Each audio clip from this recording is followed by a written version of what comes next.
Welcome back to the Extra Rep Podcast, guys. I'm Josh. I'm Liam. So today, what we're going to talk about, thought it would be a really good thing to go through things that we've actually changed our mind about since we first started getting into the health and fitness industry. So, like you guys, I'm sure there are things you believed when you were younger, and now you've grown up and been like, oh, that was probably wrong or potentially not as effective as you sort of thought. So I thought it'd be really fun for us to go through these. You can see some of the dumb shit we used to do and obviously learn from our mistakes. If you're currently doing one of these things, obviously we'll apply some context to this sort of stuff as well. So it's going to be dependent on a couple of things, but we'll make sure we mention that as well. First things first, Liam, what would you say is, I guess, your first one in terms of something you changed your mind about? I changed my mind about that coffee is bad for me. Even though I always drank it, I was always guilt-shamed into having coffee and too much is bad for you and XYZ. You can't have it on an empty stomach. It affects your stomach acid, it affects your cortisol, it affects your adrenal glands, affects your nervous system, which that last one is true, but not in the way that you think of. And honestly, a lot of the health benefits just get overlooked. Do you find, like with the coffee as well, in terms of it being bad for you, obviously we know like the context dependent of potentially someone, smashing 4 coffees before they go to bed, probably not ideal, right? But if you're talking about like pure benefits from coffee, are there like certain types of coffee that's more beneficial? Like, are there ones you should avoid? Yes, so you do want to look for a mold-free and pesticide-free coffee. Coffee is the most second-traded commodity in the world apart from oil, and so it flies around. You don't know where it's sourced from. It can get sprayed with a lot of pesticides and it can have risks with mold as well. So you want to make sure that you steer clear away from that. I mean, any organic beans that you get is generally good or pesticide-free or mold-free, so you're pretty safe there. Yeah, cool. And what was that other coffee you have? Was it before you speak? Before you speak, Yeah. yeah. So that's sourced from Colombia, so that's all good. I've looked heavily into the ingredients of that one, and yeah, that one comes with a few things like MCT oil and stuff like that, and it's sweetened with stevia as well, which is a natural sweetener, which is a leaf. So it's got no shit in it, and yeah, I love that one. Yeah, sweet. So what would you say it's like, what have you sort of specifically changed your mind about when people go, oh, well, it does, increase your heart rate, or it does do X, Y, Z, or what research have you seen to, refute that and change your mind? Well, a genetic component is a big factor of how you metabolize coffee and how you metabolize caffeine. And it's the exact same as you bring up the sleep argument. It's like some people are morning people, some people are night owls. And look, we all know the Italian dad who drinks 4 espressos after dinner and sleeps like an absolute baby and gets up and does his laboring the next day, no problems. And then there's some people that, if they have coffee in the afternoon, they have one, then they go, oh shit, okay, yeah, I definitely feel the effects. But I would argue with a lot of people, there is a lot of the times that the fear-mongering around it and the guilt that you feel for having the coffee, which would potentially keep you up at night. It's like, oh, I had a coffee at 3 o'clock, so that must be the reason why I can't sleep. When you could just be, fucking with your own head, and just that stress and guilt in itself is actually keeping you awake. Yeah, that makes sense. And I think, tolerance plays a big part as well. Like I know for myself, especially when I first started getting into coffee, like blew my head off. I was like, this is unbelievable. Yep. And then I know straight away if I had one too late in the afternoon, I'd be like, oh shit, it's going to affect my sleep. But, sort of the more you get, I guess, used to the dosage and tolerance, the more you need. So I think it's something that, of course, coffee's great and you should, probably have a couple of coffees a day. But like you said, it's going to be an individual dependent and individual based. So play around with sort of what works for you. You'll know if you have a coffee at 4 p.m. and then you can't sleep or you had a shit sleep. So my general rule is to obviously leave it, 8 hours before bed if possible, just because at least half of it's going to be out of your system by then. But yeah, I think that's a sort of good one, because a lot of people will demonize coffee when, especially when it comes to exercise performance, like huge benefits as well. Huge. And that's not to say you can't have one if you're going to be training in the afternoon. Like with training, performance is key. So if you need to have an 80 milligram espresso before training and it's 5 p.m. in the afternoon, it's not the end of the world. Yeah. And look, perfect topic of changing our mind about things. For those people that don't know, Josh never used to drink coffee. It took me years to actually convince him. What ended up making you change your mind at the end of the day? It was just because I was so tired and wasn't sleeping properly. But I had what do they call it? Like the reishi mushroom coffee. Like I got it off iHerb, like it was horrible. Yeah, not a like fan. I used to mix it Not a with fan. with hot water, and I used to just shot it because I was like that'd just give me some energy without actually having caffeine in it. And then from there it just became I'll just have a shot, and now I'm a snob. Yep. So yeah. I think that was that's a really good one with coffee. So again, do your research, guys. It is person dependent. You'll sort of know if you're struggling to sleep. I think for most people, if they're having too many, start cutting back. Start stopping at 12, 1 o'clock, and you're probably going to see improvements in your sleep, most Definitely. likely. But don't fearmonger it either. Like I was speaking to a girl, Kim, her name is, and I used to coach her a few years ago. She replied to one of my stories, and she was like really thankful because she had a newborn and she was getting up at like 4 or 5 in the morning. And she had this element of guilt that she was having a coffee first thing. She's like, oh no, I've been told I can't have it on an empty stomach, blah, blah, blah. And I'm like, you got nothing to worry about, Kim. She's like, and then I posted all the research on the stories and all that. She's like, thank God. She's like, I was never going to give it up. But like, just that element of like feeling shamed or guilt behind something that not only you love, but it also has all these health benefits. Yeah. I think the health benefits definitely outweigh, sort of any negatives. Like I said, takeaway message is just be careful of it, obviously, around that sleep time because we know it's going to impact that as well. I think one thing that I used to think was, especially when you're growing up, it's like fasted cardio. It just, you see that as fat like, burning. Yeah, for like you're going to be able to burn more body fat. And, the more obviously research I did into it, and don't get me wrong, I used to do it when I was younger and I still sometimes do it today. Yeah.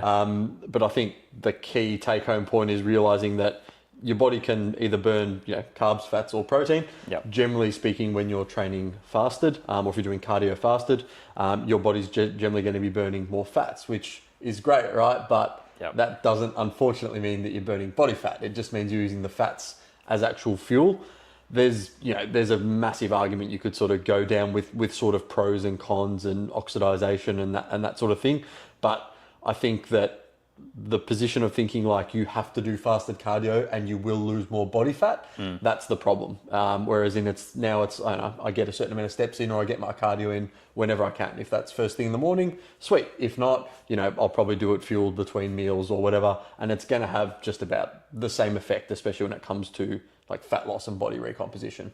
Interesting. So I've actually trialed and errored with this. Like, I used to just get up and run back in the day for the convenience because I didn't have to travel to the gym.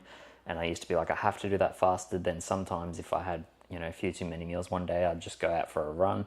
But I'm really like pinpoint accurate with my cardio, tracking it on my watch, my heart rate, all that stuff. I do 30 minutes 3 times a week, steady state on the Stairmaster.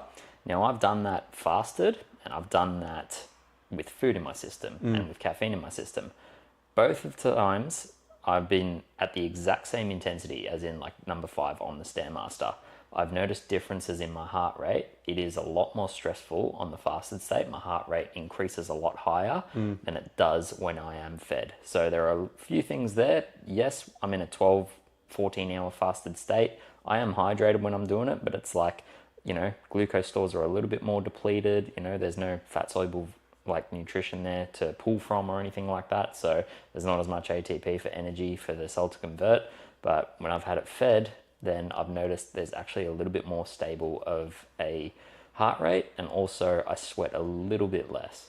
Yeah, it's interesting. And I find like, you could go the opposite end of that spectrum to be like, oh, well, Liam's just said if you do it faster now, I'll probably burn some more calories, like because my heart rate's going to be high. And it's like, you might burn another, 20 calories throughout the workout if you're lucky. But again, when you're looking at cardio and that, obviously we're thinking about calorie expenditure, but like I said, when we're thinking about training and doing generally like really planned cardio, when you're trying to manipulate your heart rate, that's a little bit separate towards like actual fat loss, if that makes sense. Yeah. Obviously, in terms of adding activity, if you're stalled and like you can't go any lower on food, adding in cardio sessions then obviously going to help that process. But like I said, fasted cardio, not the be all and end all. What was the one you mentioned? Eat big to get big? Yeah, that used to be such a saying because you watched all the bodybuilders on YouTube or fitness influencers and they'll just be screaming like, eat food, all this, not even worry about protein powders or anything like that. And, eat big to get big. I mean, I was someone who just had a really big appetite. Still to this day, I think genetically, I'm someone who just has a really big appetite. So when you put food in front of me, I can demolish it. And I would just use that to be like, oh, I've trained today, I've trained hard. This is all going straight to muscle growth. I'm going to get big and everything like that. And I guarantee you, I just put on more and more body fat. Yeah, yeah. It's really interesting. And I think a lot of the research has come out now that, yes, of course, you need to optimize muscle growth, you need to be in a surplus, but it's a lot smaller than people think. I like how you said optimize, because we're not saying it's necessary either. Remember, muscle growth comes from the stimulus from training.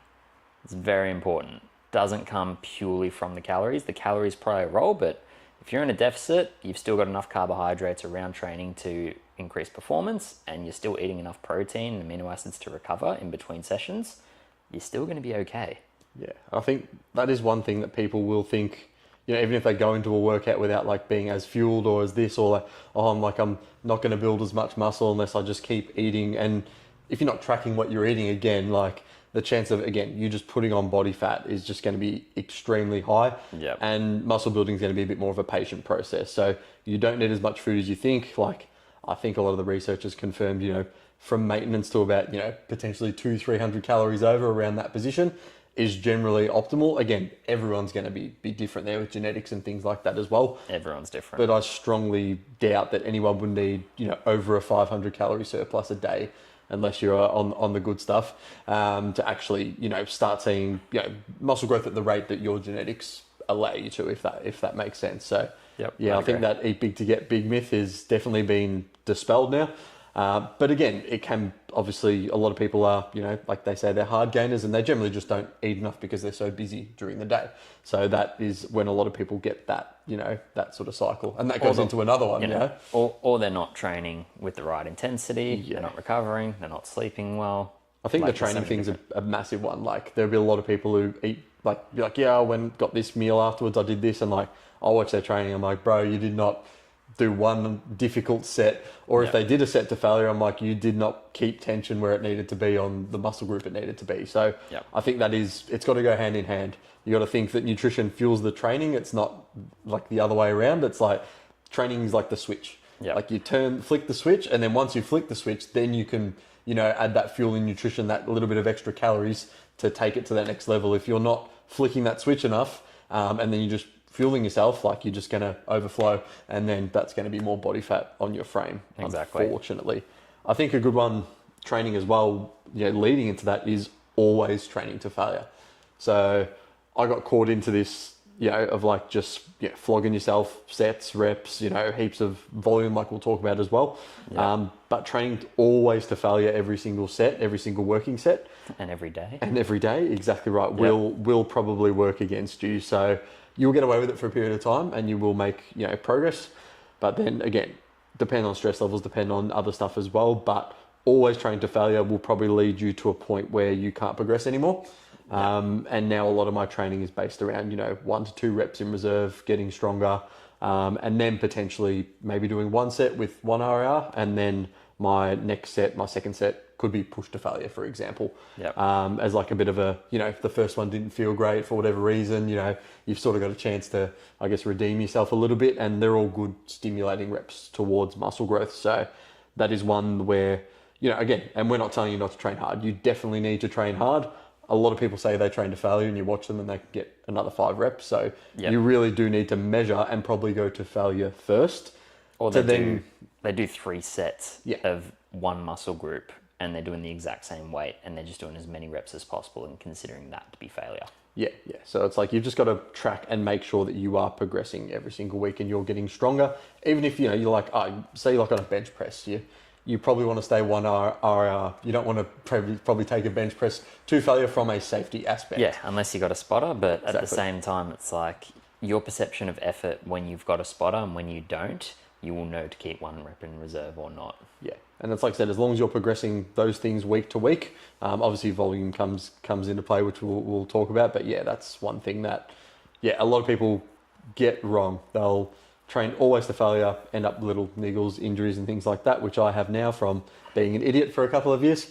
And now my coach is fixing me back up. So volume, what would you say about that in terms of volume being king? Yeah, it's a good transition, because I used to believe that volume was king, especially exact the same as training daily. I used to believe that, 4 sets of 12 to 15 reps and just getting as much volume and blood flow and everything in as much as possible, because I don't ever want my muscles to atrophy in between. I want to make sure they're constantly under a growth stimulus, and I was just completely taxing my nervous system. I was not progressing at all. Yeah, and I think people have got to realize that every set you do in the gym, you're going to get less out of it as you go. You know, the first one's going to be the most stimulating, and then from there, as you go down, it's going to be less and less stimulating. So there becomes a point where it's, you know, diminishing returns. It's like, is there much point in me doing, you know, 5-6 sets of a bicep curl at 10 reps? Like, you're just going to get weaker every time, and the stimulus is going to be less and less. Do you remember German volume training? Yeah, for people that don't know, that's 10 sets of 10, and I'm guilty of, I used to do it.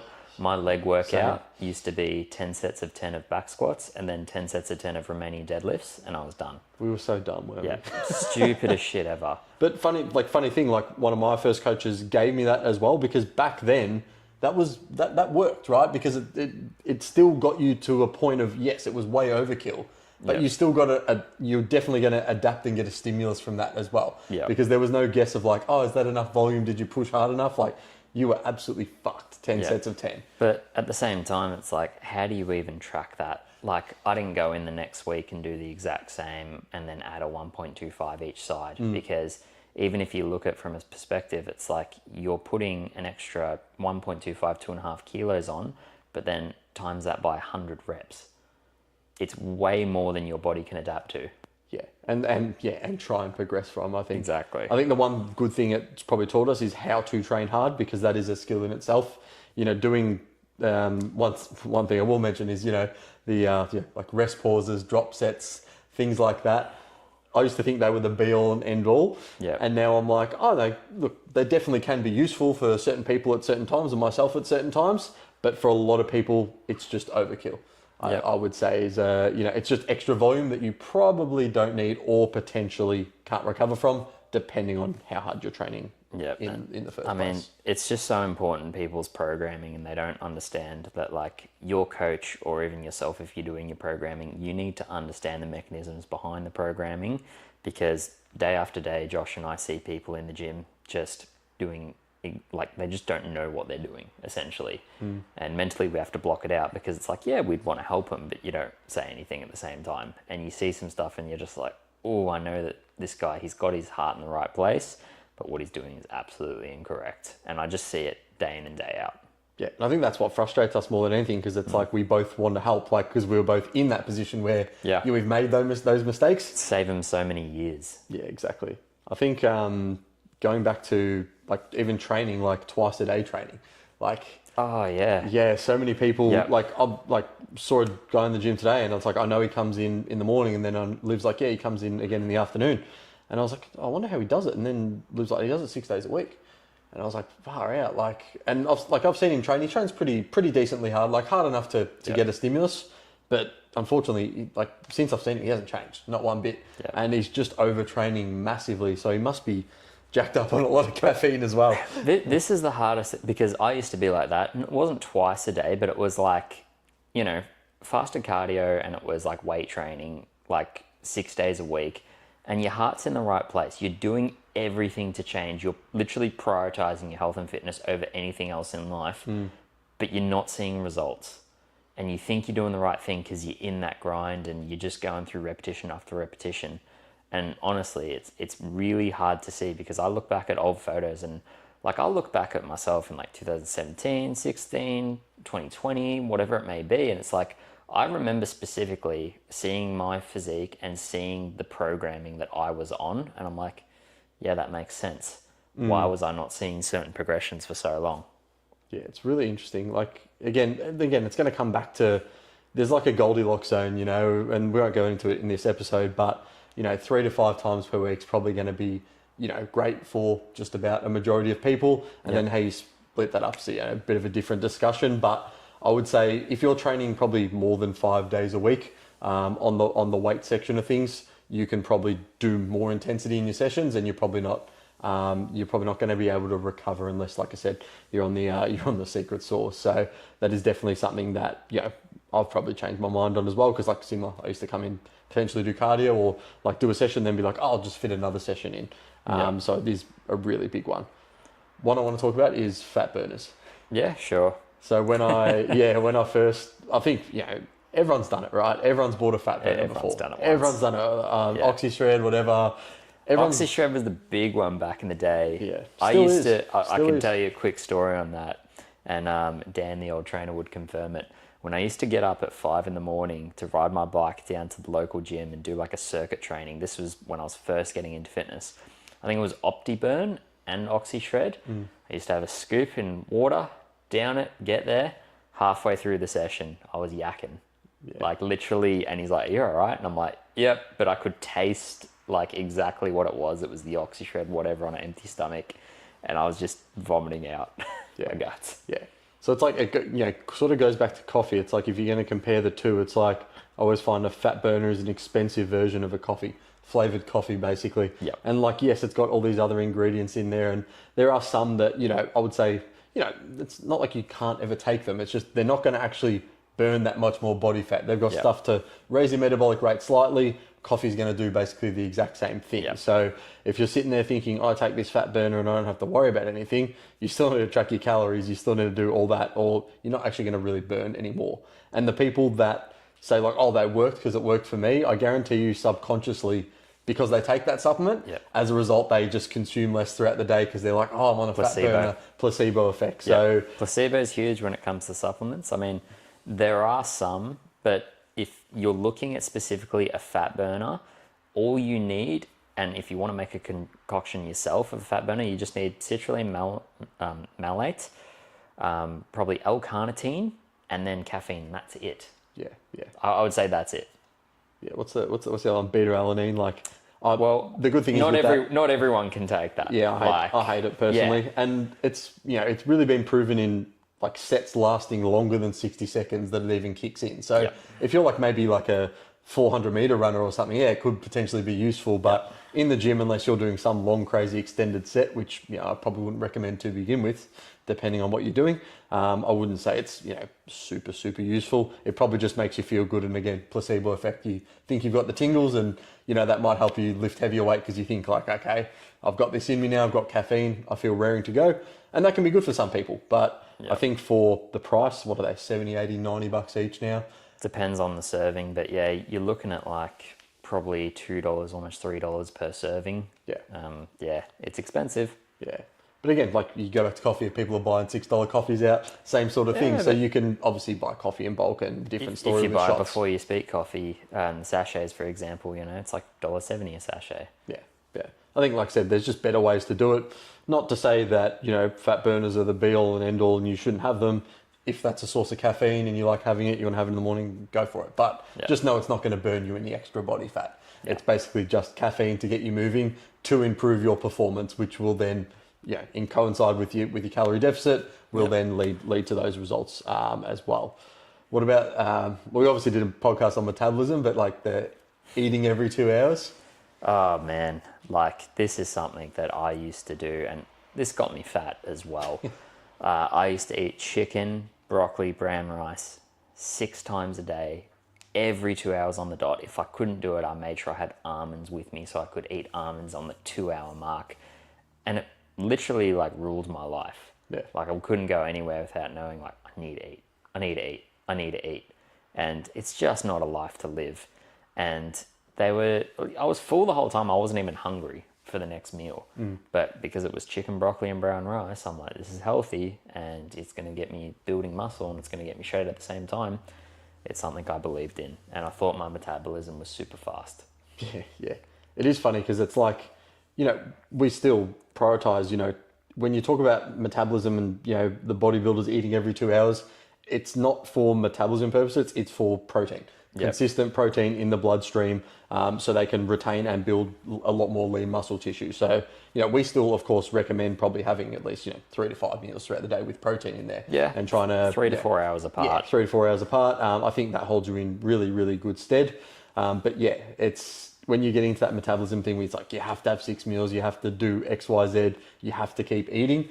If you're eating every 2 hours and you're like on, 1,800 calories or something on some aggressive cut, it doesn't leave you much to be able to actually eat, does it? Yeah, it's awful. It's like you're getting a quick taste, and then you get to eat something really small, and then you're just like, all right, 2 hours until the next meal, and your whole day just revolves around thinking about that next 2 hours.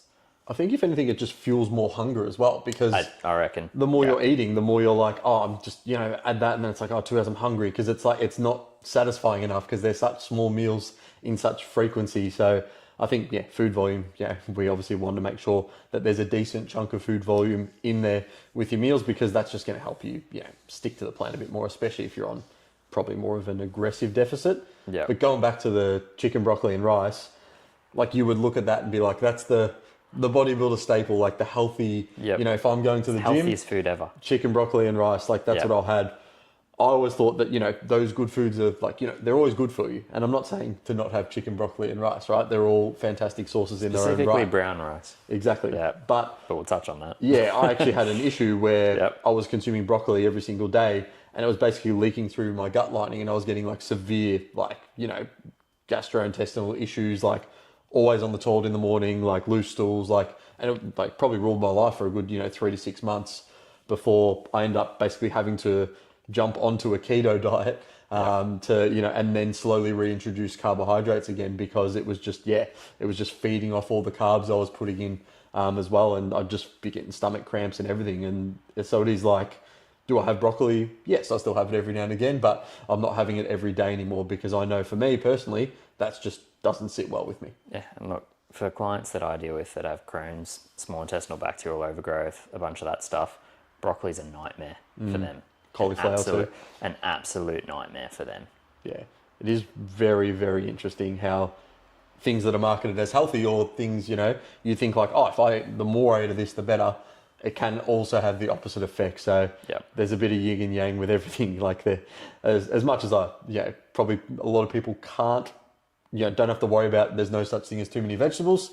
If they're starting to get, stomach distress or, gastrointestinal issues, there can be such thing as too many vegetables. Yes. Fiber.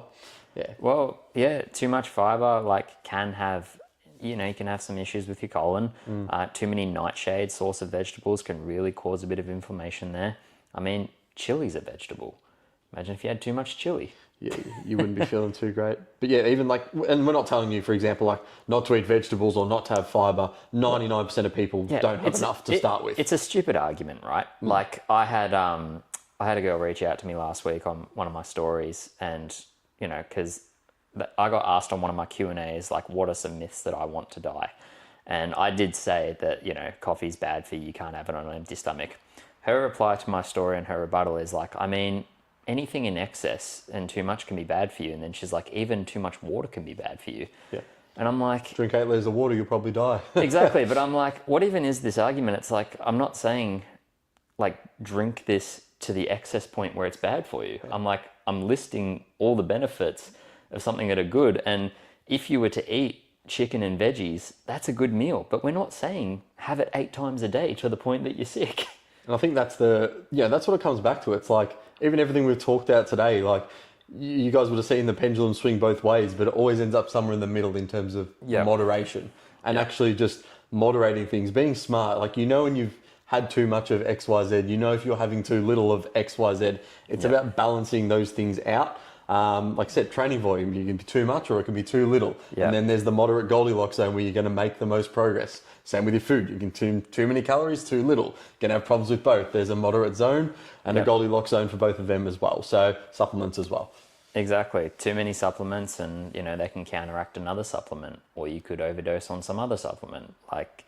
Or it's just placebo at the end of the day. You're taking a whole bunch and spending a whole lot of money and you think you're doing well, but you're actually taking things your body doesn't need. Yeah, it's just an absolute rabbit hole. The list goes on.